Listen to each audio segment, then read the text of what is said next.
Ladies and lads, welcome back to the thinking market where ideas change the world and not the other way around.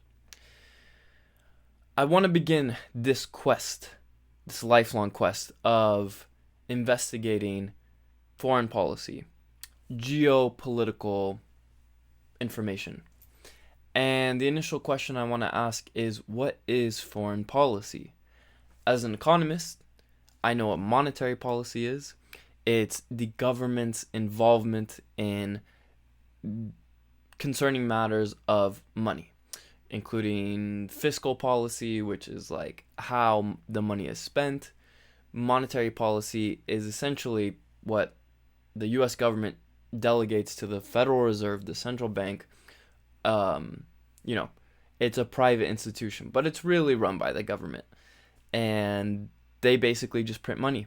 And there's this whole technical process of buying back bonds that are loaned to the banks from the central bank. But this is just, the technical process, the legal justification for printing money, quantitative easing, to get it into the banks. So then they can do this fiscal policy of where to spend the money. So these are the ideas of monetary and fiscal policy, very briefly. But foreign policy is essentially the U.S. government's role in dealing with foreign governments, foreign nation states. And Scott Horton basically explained, the whole issue with central planning, with socialism in the economy, is that each intervention in the economy, be it a regulation, creates these distortions. And to counteract these distortions, the government intervenes further. And this creates more distortions. So then you have so many distortions that then become the justification of further interventions in the economy until step by step you arrive at socialism or a centrally planned economy. But this doesn't work because of the knowledge problem. That knowledge is dispersed throughout society in the millions, if not billions, of minds of people. So this is not something that can be centrally coordinated, not top down. It has to be a bottom up, emergent order of society due to the tacit knowledge, the ideas that people have of how they can better improve their own state of affairs and become more productive. These are not things the state can centrally plan throughout the entire economy. And then when it comes to foreign policy, the US government, or any government for that matter, is trying to basically determine how other states should operate in their dealings, in their affairs. But again, you cannot centrally plan the decisions of other governments, of other people, because they have different interests. They have different plans. So the issue you run into is the same type of knowledge problem that we find ourselves in a domestically planned economy of, national socialism, if you will, versus this would be like international socialism. You can look at the 20th century. Nazis were national socialists. The Soviets were international socialists. They considered themselves the little motor of the world, and the world was the big motor, and the Soviet Union was this motor to turn the world. These things don't end up working out because of ideas, because the fact that you need the multi-interpersonal, exchanging, dynamic, evolving ideas of society rather than one government, one hegemony, trying to dominate all the decisions for all of the world, let alone for all the people of the world. So I think this is my basis idea of what foreign policy is. And a lot of times, the important thing to consider when it comes to politics is that these people, politicians, The job qualification is, can you lie to the citizenry? This is political power. This is the political formula. Saying what I need to say in order to be supported, to exist, to be perpetuated, to be legitimized in society, more or less. So if you are someone who's a politician that can lie to the citizenry, then when it comes to matters of foreign policy, you need to use your language not necessarily to communicate the truth, but to manipulate people. And this is the whole idea of what blowback is it's secret operations that don't work out, and then these consequences affect the citizenry, but the citizenry don't know what the original causes of these events are. So then they are more manipulatable, malleable to the intelligence agencies to tell them via the news, via the corporate media, the state media, whatever you want to call it, Pravda, what the true cause of this blowback is, what the true reason why, for example, Putin invaded Ukraine, or for example, things that are happening in the Middle East. These events are caused by reasons that are often not clearly understood, and they're definitely an opportunity, as the saying goes. I forget who said it. Don't let a good crisis go to waste. They're definitely used as opportunities to create a narrative of how we can get people to further support these causes, these rationales, when most of the time the majority of citizenry, when it comes to foreign policy issues, have a completely different understanding of why these events are taking place than the political elite, who have alternative motives. They'll say, we need to fight on behalf of these victims in this area, in this country, but yet the real reason is, well, we can't let this other power rise up.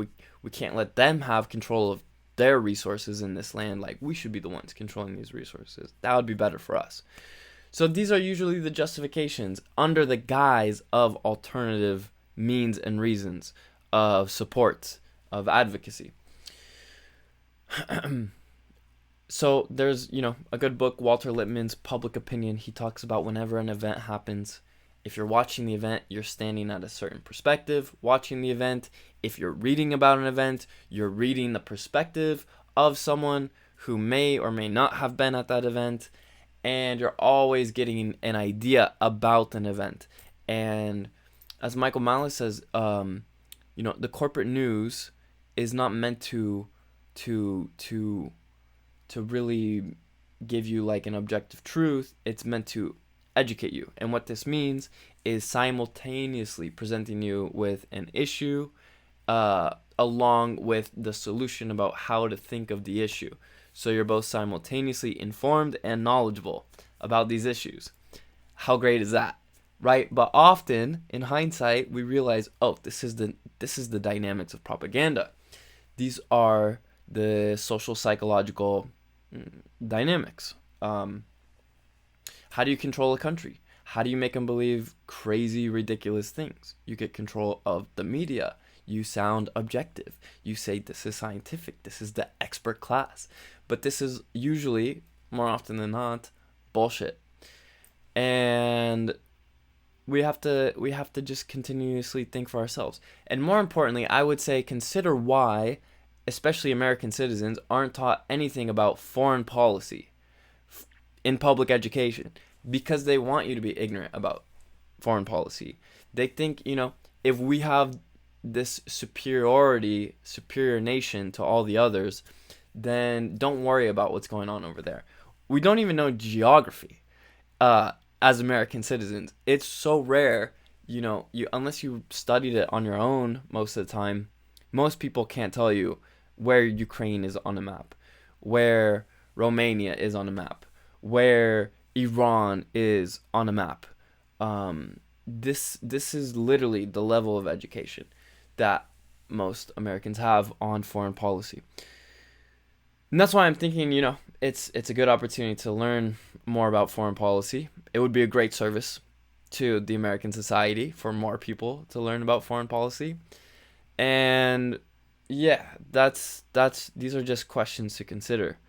Um, and again, I mean, like, it's also you kind of have to be a fish with the theory of water, because again, if you don't trust politics, if you think politicians are corrupt, using money to get power and getting power to get money, then I think you can begin to kind of peel back the layers and begin to question the truth. If you just follow, like, who's being better off, whose interests are benefiting from certain events or lines of events, then you kind of can begin to do your own investigations. But if you trust politicians, if you trust the New York Times, if you trust the corporate media, you're kind of existing in the area they want you to exist in. You're swimming in the water that they've created for you. And I guess until you want to, try to enter another pool, maybe it takes you crawling over a body of land to get to the other pool. Maybe you've seen the video of the salmon or the fish realizing he's in like a drying up puddle and he doesn't have much room to swim, but only a couple feet away is the running, gushing river. And if he can just get to the river, then he can live well. But he's in this shrinking puddle. And I think maybe a fish is dead in this puddle. Maybe a couple are. But this one fish is trying to persevere. He's swimming hard. And he finds his way to the river. So you have to have this persistence. You have to have this desire to want to enter a new frame of mind than the modern one kind of provided to you, given to you, offered to you. As convenient as it may be, you can swim where you swim, where you sit. You don't have to go to another body of water, but I think then, it's a personal choice of how you want to live your life, how you want to think about these things. And if you don't want to just be a true believer, a supporter for the military industrial complex, for the war party, for the institution of society that is not only murdering people around the world, making money off the blood of children, but also an institution where 1 in 4 Americans are committing suicide, 1 in 4 veterans commit suicide. If you actually believe in being, what is considered, I guess, an American patriot or supporter of the troops, then I think you would actually prefer to want to be as anti-war as possible, because war is just an institution of destruction. It's providing no goods or services other than bombs and armaments that are used to further destroy societies and people and their bodies and their lives. Then, yeah, this is the trade-off. Guns or butter, the classic economic example. We can use resources to create butter, clothes, shelter, or the alternative, we send billions and billions of dollars for the military industrial complex, foreign governments, and we create bombs, we create Tomahawk missiles, we create F-16 fighter jets. We create insane technologies for this military industrial complex. That's pushing, I guess a handful of years ago, $5 trillion. It's probably 6, 7. I don't know where it's at right now. And we have some wars, and we call it patriotism, and we convince people that this is what being a good American citizen is about, just like they did in France in the 18th century, just like they did in Prussia, where they said, you know what, to be a good French citizen is to have this military spirit. We're not going to have the warring spirit, la spirit guerre. It's a little bit too base, a little bit too primitive, a little bit too animalistic. But we can have a military spirit. This is being an honorable citizen. This is being a good citizen. So, have some perspective on history, military history, not just since World War II or 20th century military history, but prior.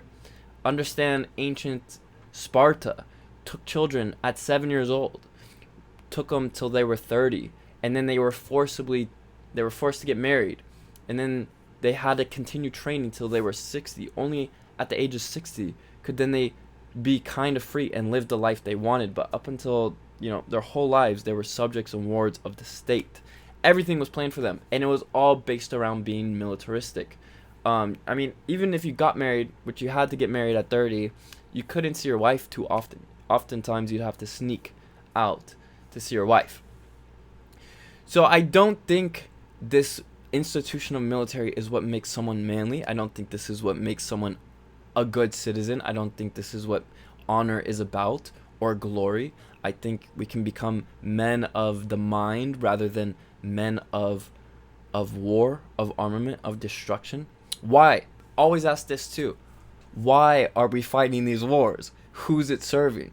And not just this idea that, if we don't go over there, they're going to come over here. Because that's bullshit. The whole history of how peace and prosperity developed is a deeper division of labor, of interpersonal exchange, of creating enemies into friends, of relying more on each other. And this is the idea that if goods don't cross borders, soldiers do. When we stop trading with people, when we put up tariffs, this is like the initial step to war. It's basically a Cold War. It costs more money to do things. And then people are like, well, then why are we doing anything? It's too costly. And then, it snowballs. It escalates.